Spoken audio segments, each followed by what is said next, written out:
নমস্কার। অঙ্গীকারের তরফ থেকে সবাইকে স্বাধীনতার শুভেচ্ছা। ভারতবর্ষ, কবি শমীন্দ্র ভৌমিক। এখানে তিনটে, ওখানে তিনটে, সেখানে তিনটে ঘেউ, এই তল্লাটে তারা ছাড়া আর মনীষী নেই কেউ।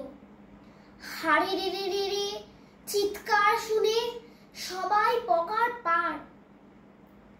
কেবল একটি হাবাগোবা ছেলে, নাম ভুলে গেছে তার দু চোখের দৃষ্টি এমন স্বপ্নের মতো নীল। আমির খানের মুখের সঙ্গে একটু রয়েছে মিল।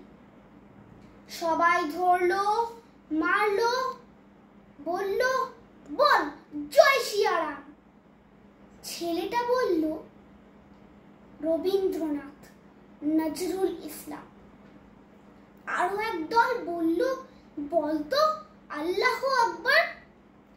ছেলেটা বলল ডিরোজিও আর অতীশ দীপঙ্কর। সবাই ধরলো, মারলো, বলল কোনখানে তোর ঘর। ছেলেটা বলল ভারতবর্ষ, সবরমতীর চর। নমস্কার।